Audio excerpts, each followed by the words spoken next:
بسم الله الرحمن الرحيم الحمد لله رب العالمين بارئ الخلائق أجمعين والصلاة والسلام على رسوله وحبيبه أبي القاسم المصطفى محمد اللهم صل على محمد وعلى محمد وعلى أهل بيته الطيبين الطاهرين المعصومين ولعنة على أعدائهم أجمعين من الآن إلى يوم الدين.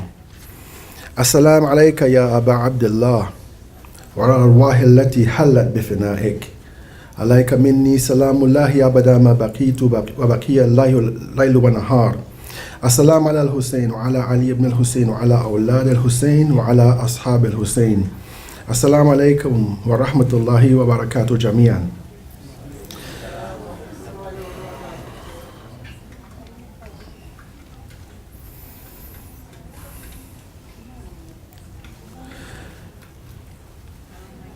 Imam Hussein alayhi salam, in his letter to his brother Muhammad ibn al-Hanafiya, said, Inni lam akhruj ashiran wala batiran wala mufsidan wala zaliman wa innama kharajtu li talabil islah fi ummati jaddi Muhammad sallallahu alayhi wa alihi. Allahumma salli ala أريد أن أمر بالمعروف وأنهى عن المنكر وأسير بالسيرة جدي.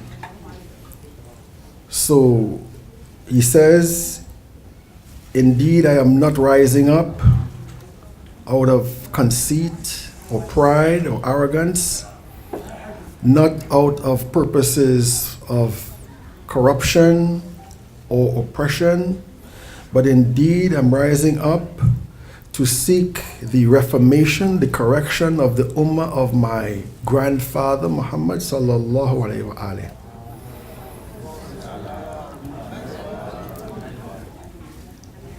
And then he says what he wants, why he's rising up. He's not rising up for these things. He said, I want to exhort the right and forbid the wrong, and to follow the seerah or institute the seerah of my grandfather. The way. Seerah is the way. The seerah is the way that includes the Sunnah of the Holy Prophet sallallahu alaihi wasallam and his father Imam Ali alayhi salam. So what I'd like to talk about today is the concept of Sunnah and how the concept of Sunnah relates or is instrumental in us reforming society, in us having an effect upon society.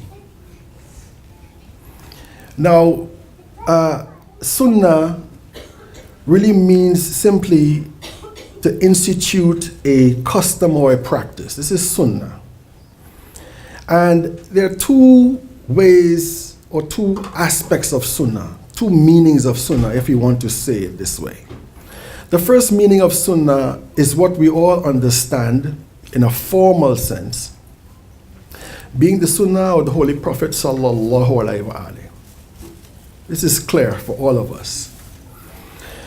But there is another aspect of Sunnah, there's another meaning of Sunnah, which is the generic meaning, which I think many of us tend to forget or not see the importance of. And this is the idea that a Sunnah is something you institute. We do this all the time. We create a Sunnah all the time.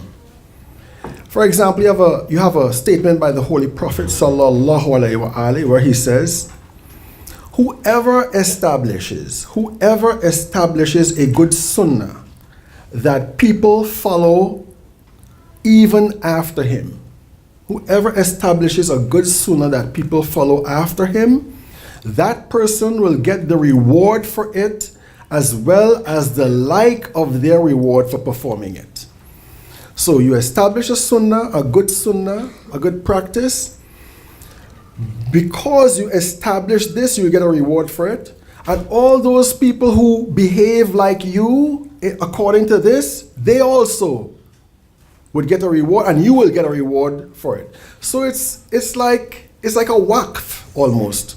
It's like a social waqf in action, that you bring a good deed, and this action is going to bring good blessings upon you. It's very important. So you don't necessarily, if you don't have any money, you don't have to institute a hospital or build a mosque, or whatever, or buy land, and, if you have the resources, you can do this. But if you start a practice that people like and they follow, whenever they do it, and it's good, Allah rewards them, and Allah subhanahu wa ta'ala rewards you. And he says you get a reward for performing it without any decrease in the reward thereof. Meaning that when that person does that action, who is following you, you get a reward for that person's action, but there's no diminishing of their reward from Allah subhanahu wa ta'ala. And whoever, he says, establishes an evil sunnah that is followed by people after him, he will be responsible for the burden of the sins of those people when they do it, without any decrease in it, or any decrease in it, or the burdens of it. You see? Now, when you just think about this a bit for a while, where do we usually establish a sunnah? Where do we establish a sunnah? The first place we establish a sunnah is in our close circles, especially in our family. How we raise our children. And not just in raising our children. Here we're talking about examples to our children. When our children look at us and see our example, they learn from that, they practice this, they carry it on with their children and their children and their children. You have established a sunnah in your children. You want your children to pray. Praying is wajib. The method of our praying is sunnah. But in a meta way, in a higher way, your practice of the Holy Prophet's sunnah is a sunnah itself that you are instituting in your kids. So they grow up seeing you pray, they will pray. They grow up seeing you fast, they will fast. And really they're praying and fasting, following the sunnah of the Holy Prophet sallallahu alaihi wasallam, but they are following first and foremost your sunnah. Because if you don't pray, prayer is incumbent upon you and incumbent upon them, but you're not praying is influencing them. One of the things that we see, for example, I saw one time in Qom, is in a particular year, I can't remember, somewhere early in the 2000s or something, a whole lot of young British Shia kids were sent to Hausa. Not for them to become shuyukh. That was the sort of superficial intention. The intention was they were hoping that in Qom they will get tarbiyah, they will get trained, they will get brought up. And these kids were one of the worst groups of people I ever saw coming to Qom. Their parents did not establish in their children a love for deen, piety, and so forth. They established for them a different thing, and then they became alarmed at the kind of delinquency that they saw in their children. They said, well, let's send them to Qom so that they would probably become good kids. Well, of course they didn't. Many of them left sooner or later. And I think this also happens with, for example, and I'm talking about back in the West now. I mean, this might not apply to you directly, but in terms of its example, I think it's still quite important for us to cite. And you find, for example, people sending their children to, let's say, a weekend Islamic school, or to an Islamic school for a good education and also for training them. But they do not practice in their home. And so you find that, just like anybody else, they entrust to teachers what parents should take upon themselves. And definitely what happens is that it does not work. Because in the home, you become trained. In the home, you become acculturated and you integrate in yourself that particular type of training. A good example also is language. It's language. You have people who might be immigrants to a particular area, and later on they lament the fact that their kids can't speak their language. But when you speak to them in English. Or when you speak to them in your home tongue, they respond to you in English. You have to change that. You have to say, no, speak to me in whatever language that I spoke to you in. You train them in this type of behavior. So like for example, when I was bringing up my kids, two of my kids were born in Iran. Two of them came when they were extremely young, 3 and 2 years old. And I was very concerned about them not knowing English when they got back to Canada. So I would make my house an English environment. All we would talk is English. Whenever they answered me in Farsi, I said, no, you speak Farsi outside. You talk to me here. And I'd reward them, for example, for speaking to me in English. When we sat around the sufre, when we sat around the table eating together, I would make a competition with them. How do you say so-and-so? How do you spell so-and-so? When they went back to Canada, they had absolutely no problem understanding their language. They had absolutely no accent, for example, and they were quite integrated in that particular situation. This is establishing a sunnah. Now, when we look at sunnah in a direct sense, what we see is a sunnah is the active principle behind culture. One can call culture the sum total of sunnahs. Because everything we do in a culture is based upon the people in our society doing that particular or carrying out that particular action. This is what sunnah is. So sunnah is a very important aspect for culture. And when we look at the prophetic sunnah, we realize that this is a defining principle in the cultural behavior of Muslims. A defining principle. That everywhere we go in the Muslim world, we find two sunnahs. We find two sunnahs. We find the sunnah of the Holy Prophet sallallahu alaihi wasallam, and then we find another sunnah, a sunnah of those people in that environment that some scholars call it an Islamicate culture. An Islamicate culture. What is an Islamicate culture? An Islamicate culture is a culture that is characteristic of those people but does not contradict Islam. And this is what makes it Islamicate. It characterizes those people, but it does not sort of go against Islam, and it's not found in the Sunnah of the Holy Prophet sallallahu alaihi wasallam. So you'd find, for example, it's good for a man to cover his head. It's good for a man to cover his head in the prophetic Sunnah. Okay. What you cover your head with is part of your Islamicate Sunnah. So the Indonesians would have a different kind of covering over their head. Nigerians might have a different type of covering over their head. Yemenis might have a different type of covering. Omanis might have a different type of covering. But it follows the same principle, but it is in accordance with their sunnah, with their own sunnah of their people.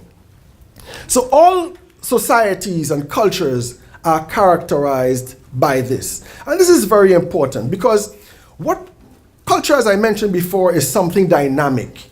It is an interaction between your beliefs and your principles with your environment. This is one of the definitions of culture. There are many definitions of culture, but the one that I like most of all is that culture is the type of behavior you carry out in an environment based upon your beliefs and principles in that particular environment. So that is why you find that many cultures are different from each other. They have to be different from each other. Cultures are different also according to time. In your society now, if you compare your behavior now, your general social behavior now to, let's say, people in Kuwait 150 years ago, 50 years ago, you'll find some differences. You'll find many differences. Why? Because your culture is evolving. Your culture is evolving to take into consideration, for example,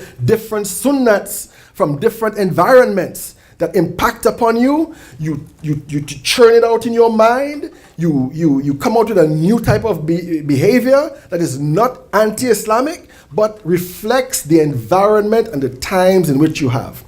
One of the problems with youth and their alienation from Islam, and I say Islam in quotation marks, basically the Islam of, let's say, their parents, or the Islam of the generation before them, or the two generations before them, is basically this fact, that they're thinking in a different way. They have different forces and different influences in their environment. And the old school is either oblivious to this and are trying to present an Islam that makes sense for them, that is an answer to their environmental issues, rather than the environmental issues, and I mean socially environmental and culturally environmental issues of this time. And this is where you find that division taking place. And so therefore it is very important for older people like myself to listen to younger people, older people to become in tune and to become sensitive to the forces, the cultural forces that are impacting upon the younger people, and to be flexible in terms of seeing and helping these younger people devise or come up with a new Islamicate Sunnah in order to be able to deal with these particular issues. Look at language, for example. Look at language. English is quite dominant in the world, and you'd find that in a lot of languages, there's a whole lot of integration of English words and concepts in the language itself. Language is a very, very important measuring stick to be able to gauge Sunnah. And this is where you also find among Muslims in the West, especially native Muslims or converts or the children of converts and so forth, in their language, you would find a lot of Arabic words, And so you be talking to somebody who's not a Muslim at all, and they say, well, I'll see you tomorrow, and you tell them, yes, inshallah, and you watch them, and they look kind of dazed. What did you say? Because you're so used to saying it. You're becoming influenced by Islamic culture, you see? And sometimes it's very difficult. You have to be almost self-conscious when you're talking to a non-Muslim not to bring in Islamic words or Arabic words in your language, because your culture is dynamic, it's changing. Yeah. So if you want to change somebody's culture, you have to change, first and foremost, their belief. You have to change their worldview. When you change their worldview, you end up changing their behavior. And that is why, for example, it becomes very important for us to be sensitive to the negative forces of cultural imperialism, if you want to call it that, cultural imperialism. And the means whereby cultural imperialism is spread is through media. Is through media. I don't mean just the news. I mean things like movies. I mean things like, for example, fashion. things like, interrelationships between people and so forth. These are the things that help to change our culture. You see? Behind that is an ideology, a worldview. And they sell you this worldview in the educational system. You're being sold this in the educational system. So it becomes a very dangerous thing for Muslim communities in the West, for example, to send their children to school. Because in school, they get a worldview that is integrated in itself, that is self-reinforcing, and so it leads to problems in the mind of the people. And after a while, the children start to move away from Islam. I remember, again, growing up, living in Iran was a very educational experience for me. One of the things most of us African Americans, when I say Americans, I mean everybody in the Americas, really, we find is that we assume for safety reasons, a person is racist until proven innocent. Everybody is racist until proven innocent. Everybody, So my kids are going to school, and I'm thinking they might end up being self-hating people, because I've seen some African Iranians, for example, who would put on like severe makeup, lightning makeup, to look lighter. The sale of skin bleaching creams, for example, among people in the subcontinent, in Africa, and so forth, has reached epidemic proportions. And these things are very, very dangerous for you. Everybody wants to get lighter. You find that even in Chinese society, you find that the round eyes, like the eyes we have, are considered beautiful, and so people undergo cosmetic surgery to get round eyes. Whose culture is being spread? You have to be able to distinguish between negative culture and positive culture. You see, you have to be able to distinguish between that. Okay? So when my kids would come home from school, I used to deprogram them. What did you learn at school today? Very, very important for you to sit with the kids and know what they are doing, what's happening with them. What did you learn in school today? To a point where my youngest daughter, she was about 11 or 10, came home to me and said to me one day, "Dad, they wanted me to act in a play." I said, "That's pretty good." I said, "What role did you want to have? Or did they want to give you?" She said, "They wanted me to play Shaitan." I said, "And what did you say?" She said, "No, I will not play Shaitan." I said, "Why?" She said, "Because they thought me I was darker than the other people, and therefore I would play Shaitan. I was good to play Shaitan." In a lot of these Islamic books, I've noticed, when you see, for example, the Holy Prophet fighting the kuffar is always darker than the Prophet, Okay? So she said, "No, I'm not playing." I said, "Exactly, good. So what happened?" She said, "They got a Bangladeshi girl to play it." Okay? That Bangladeshi girl needs some critical faculty being developed. So you have to be very careful. For example, in our society right now, you have this sort of like this schizophrenic relationship we have with science and religion. We have a schizophrenic relationship. For example, evolution versus creation. It's big in the United States. It's big for us here too. Right? Who is Adam? Was Adam an ape man? Or was he a fully developed human being? How do you reconcile the two? This is a big issue that we need to understand. The idea of evolution is a very powerful idea.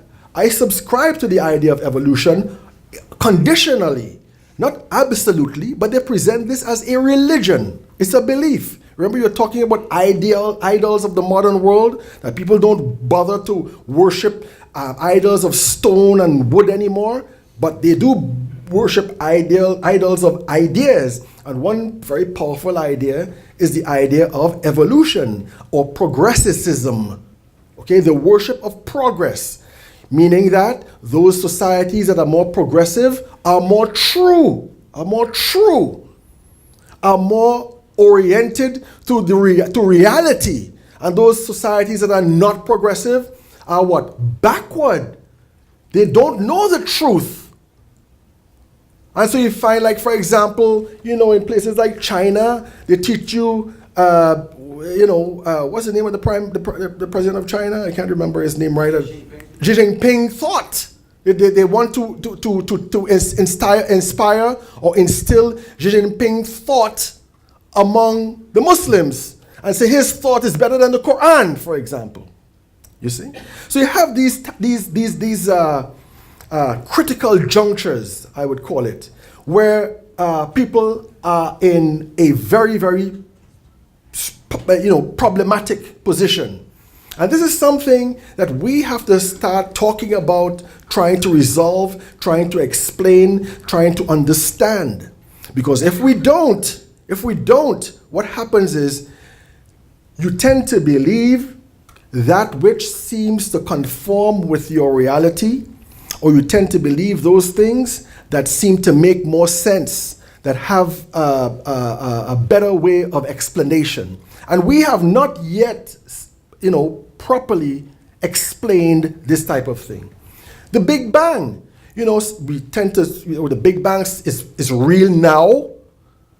So we say, okay, the Big Bang is in the Holy Quran. You see? Right now, the Big Bang is under question, scientifically speaking. So what? Does this prove that the Quran is wrong then? If the Quran is based upon the Big Bang? What determines truth is scientific paradigms, or our scientific paradigms. A very important statement here. Our scientific paradigms, the standard of evaluating truth, or is it our teachings, the standard of evaluating truth? Why I say paradigms is because many of you who are into science know that science advances based upon this paradigmatic, I might be inventing a word here, but you understand where I'm coming from. This paradigmatic theory that first of all you have a worldview, a scientific worldview that takes hold because it explains things according to your level of knowledge, and then you arrive at a certain phenomenon that cannot be explained by that particular paradigm. And so a type of tension is created. People are trying to understand this, and they arrive at a different paradigm. So you move from, for example, the idea of particle physics, or physics based upon particles of matter, to one of quantum physics. Okay? A paradigmatical shift. The same reason then, for the same reason, we cannot use a scientific paradigm to explain our religion. Yes, we can apply it provisionally, but we must not say that this is the absolute truth. Because if you say that, you are starting to put your own religion into question when that paradigm changes. We need to understand these types of things. These are what we mean by cultural influences upon our religion. And this means that we need to know the world in which we are living in. The scientific world, the social world, the ideological world, the philosophical world in which we live. You cannot be the best parent if you're not educated. You can't. You have to be educated. And education means to have some kind of working knowledge of the various intellectual and cultural forces in our society.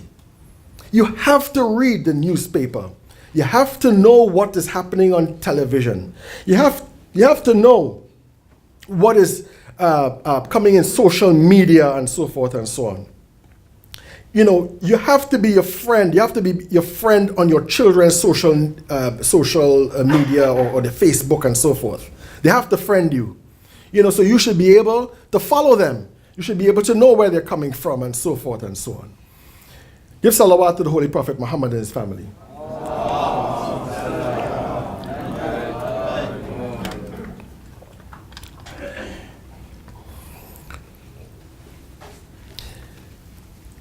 There is a phenomenon. There's a phenomenon in social change and psychology. They call it cognitive dissonance. Cognitive dissonance. Cognitive is cognition. You know, dissonance means not being in harmony. Okay, lack of harmony. Okay, consonance means harmony. Dissonance means lack of harmony. Cognitive dissonance. Cognitive dissonance is this: that if you have two beliefs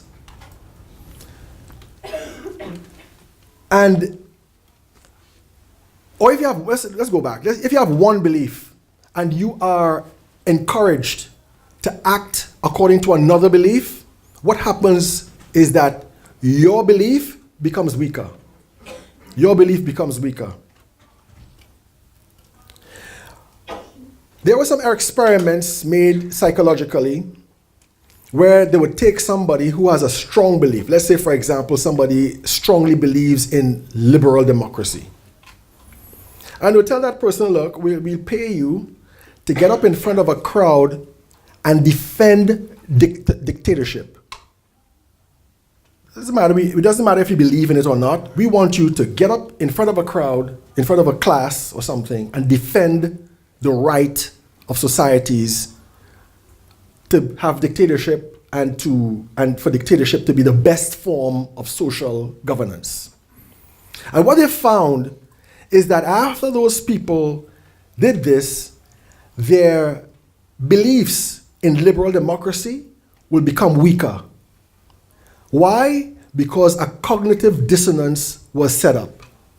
They had to think, argue, discuss, and defend something they did not believe in. And this led to a weakening of what they believed in. It was this idea that was behind the assumption of bringing Muslims into the West, allowing Muslims into the West, because they will change. They will change in an environment where they had to behave. They had to behave contrary to Islam. They would eventually become like the normal Christian, where, you know, your religion was something personal. You know, it didn't have anything wider beyond that, you know, and so forth. Alhamdulillah, what they noticed, especially in France, they are tearing their hair out. You know, these Muslims are not becoming, quote unquote, French. They're not becoming French.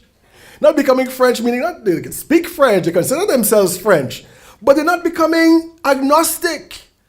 They're not becoming, Christian-like.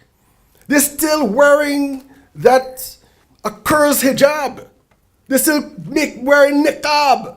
They're still going to pray. Their mosques are still more well attended than our churches. What is going on? It shows the power of Islam.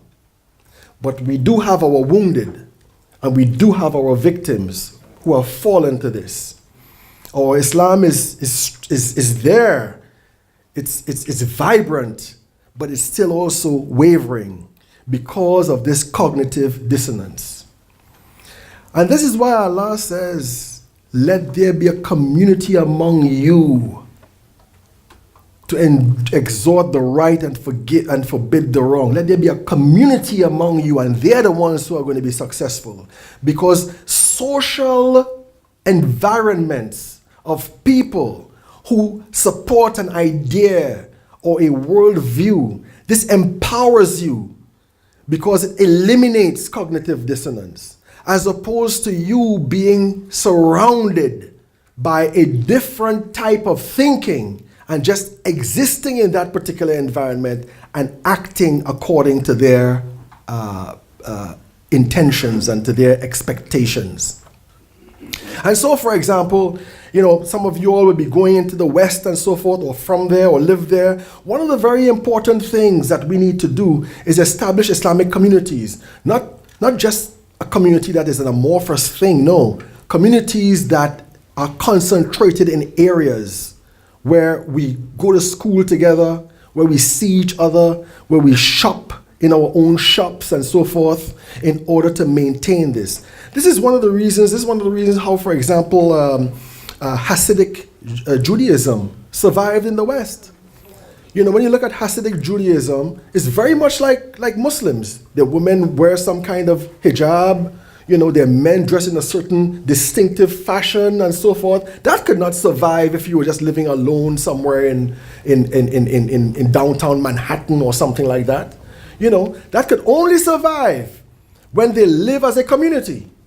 Now, some people would want to tell you that, well, if you live as a community, you are going to be excluding yourself and you're going to be segregating yourself and so forth. I don't see any suffering on the part of these people in the way they live. In fact, they're quite successful and they can be quite influential in the society in which you live.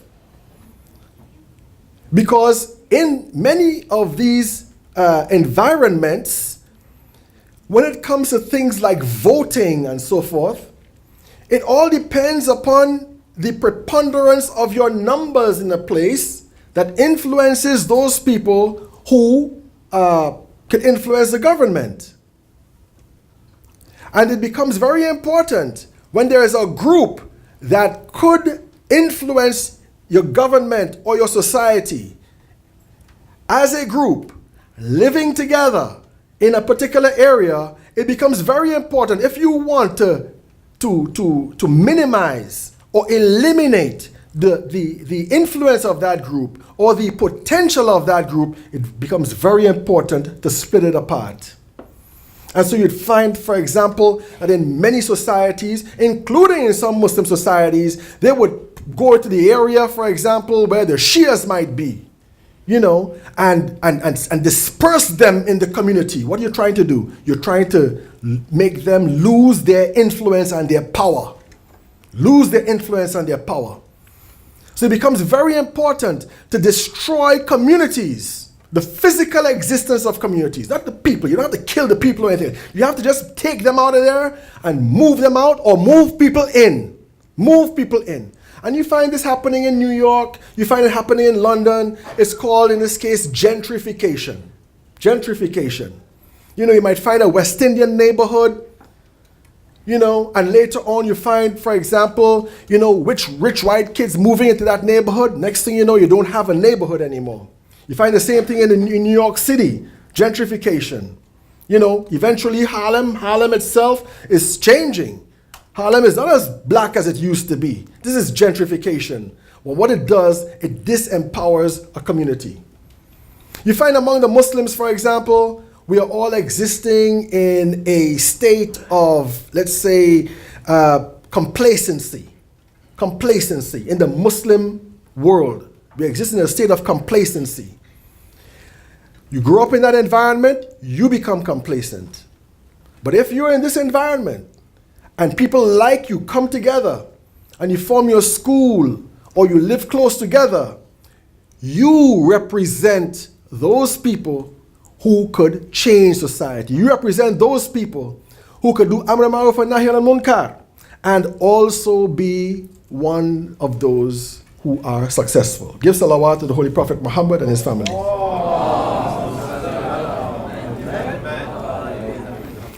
This cognitive dissonance is what actually indicates the gravity of the situation that Imam Hussein alayhi salam was facing.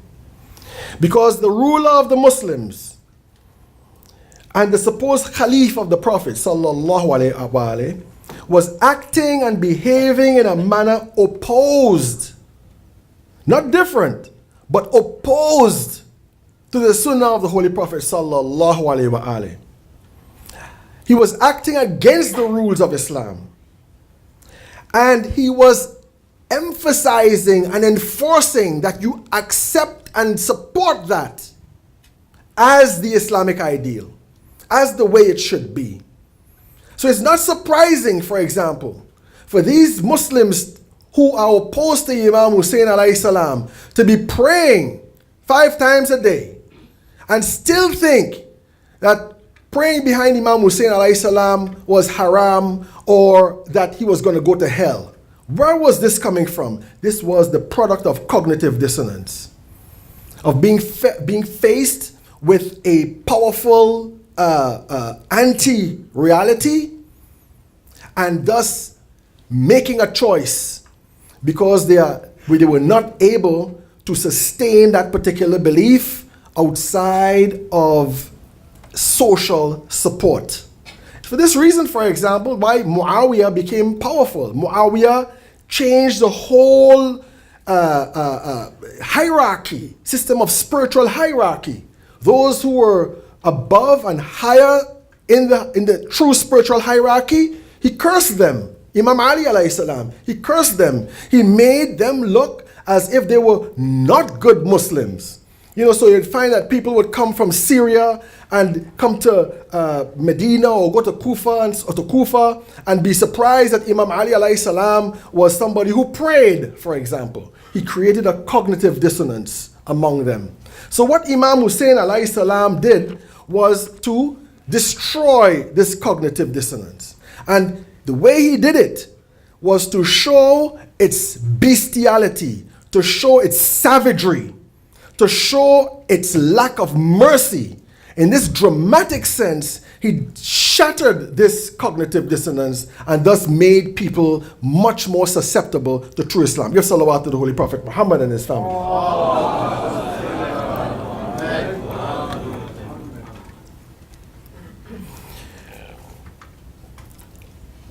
Principles and actions are related. Actions come from principles. We don't act in a vacuum. We think we act in a vacuum. We think we make individual decisions, but we don't. Our individual decisions are based upon our social reality. I think this is very important because when we start thinking of jabr and ikhtiyar, you know, determination and choice, for example, you can see where it's coming from. You get up in the morning, you decide what to wear, for example. You decide what to wear.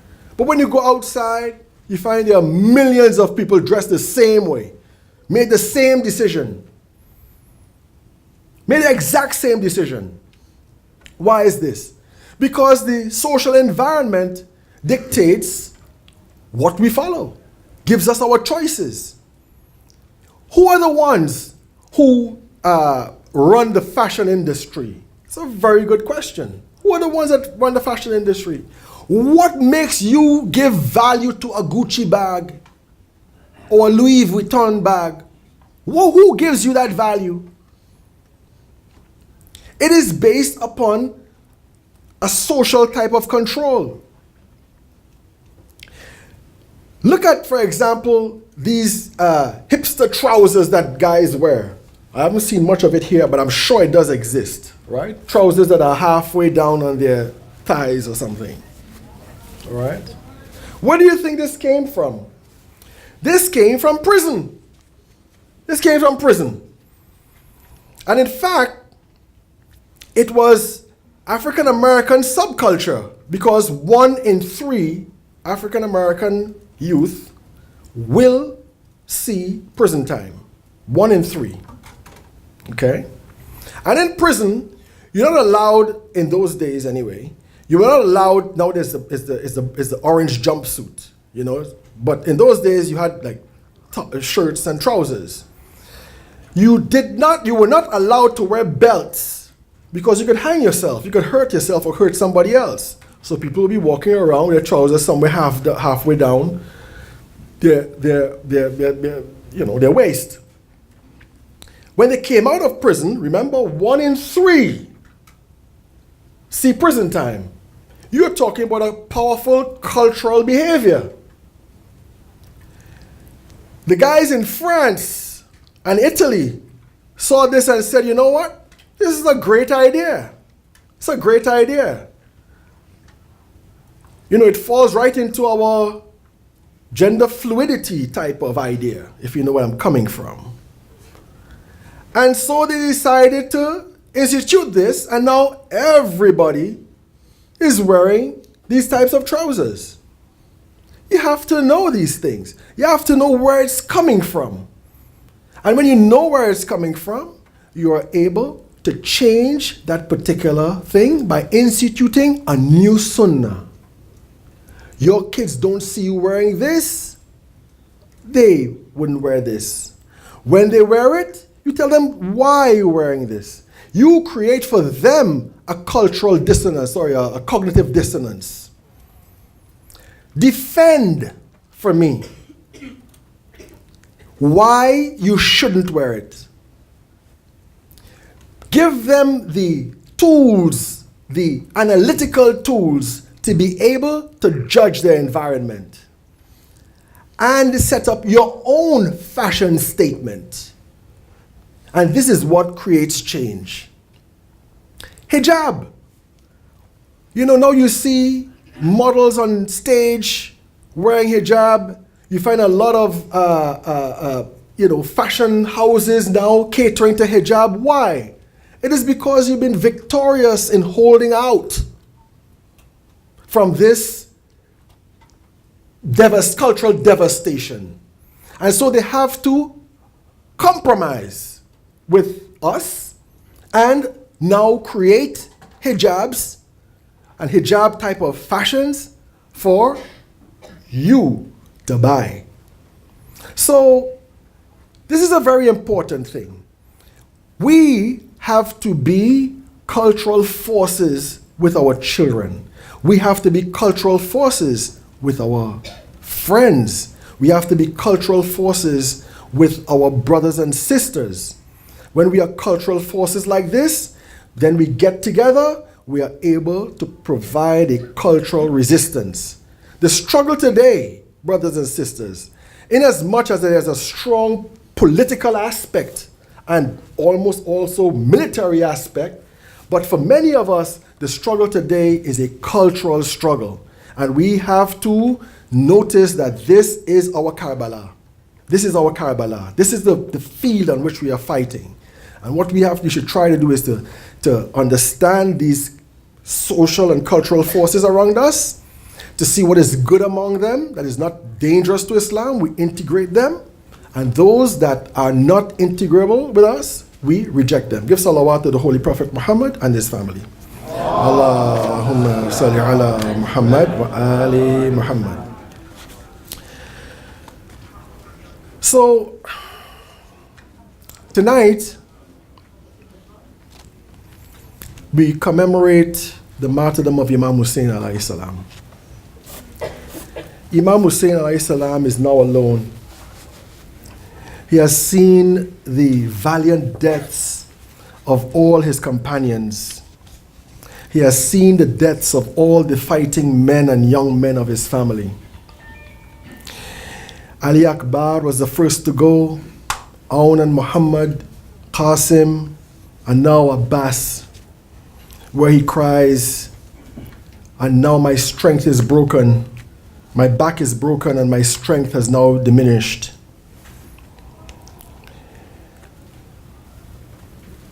On the day of his martyrdom, he goes to his family and he asks them to bring to him clothing that would be so worthless that they would not take it from his body and leave him naked.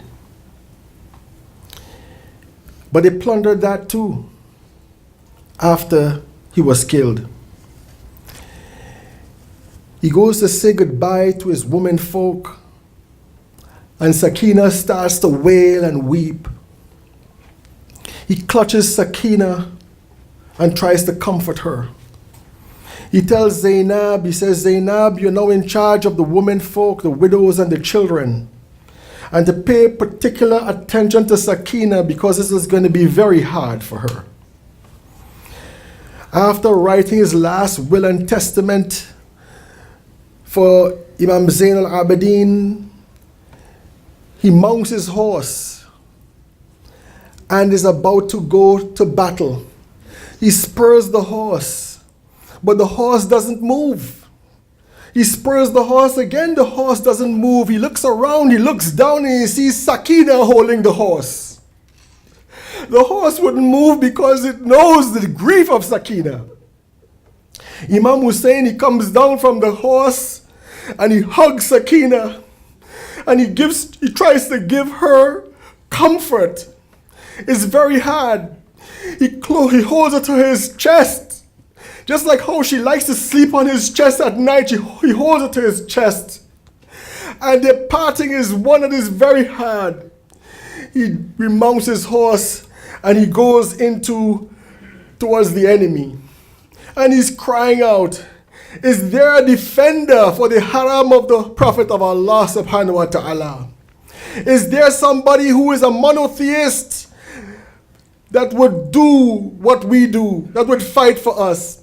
Is there somebody to advocate for us in front of God? Is there a helper who would help us for the sake of Allah? And we over 1,300 years, we say, Labayka ya Hussein. We are the ones who are ready to help you.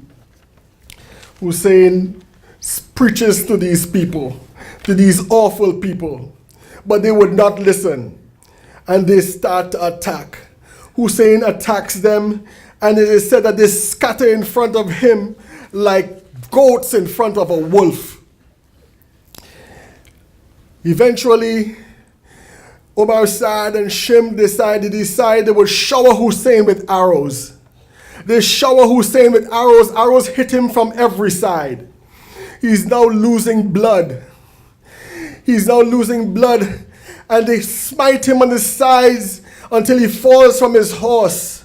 Arrows sticking out from him. Could you imagine, brothers and sisters, falling on the ground with arrows sticking out of you like a porcupine? Those arrows would even grow even deeper. Hussein sits down in the sand. He sits down in the sand and he is praying to God. One or two or other of the soldiers of the army of Omar Saad, they say that they never saw a man who had lost so many things, who had lost all his beloved, who was alone, being so calm, so poised, his face so shining. They couldn't believe that this man was being defeated. One man says, "We will send you to hell." Hussein replied, "No, I am going to heaven. I am going to join the Holy Prophet of Allah subhanahu wa ta'ala." It is said after he had mentioned this to them, they became so enraged. It was like if Allah took away every ounce of mercy from their heart. They said they rushed him like a pack of hungry wolves. Sinan and Shim stood over him and they grabbed his head and they cut off his whole Zainab, witnessing this whole event, cried out, "Ya Husseina! Ya Husseina! Oh, the sky would come down upon the earth. Allahumma salli ala Muhammadin wa ali Muhammad." But the indignity was not done. The indignity wasn't finished. They plundered his body. They tore off his clothes. They cut off his finger to get his ring. And then Omar Saad, to add insult to injury, decided to trample the body of Hussein in the field of Karbala. And it said that it took 10 men and they took the heaviest horses with the sharpest hooves, with the sharpest shoes, and they trampled the body of Hussein. It said they crushed his head, his chest right down to his back while he was lying in that desert. And this is how they destroyed our Imam. This is how they destroyed our Imam. Assalamu alayka ya Aba Abdullah wa al-wahi allati hallat bifinaik. Alayka minni salamullahi abada ma baqitu wa baqiya al-layl wa nahar. Assalamu ala al-Hussein wa ala Ali ibn al-Hussein wa ala awlad al-Hussein wa ala ashab al-Hussein.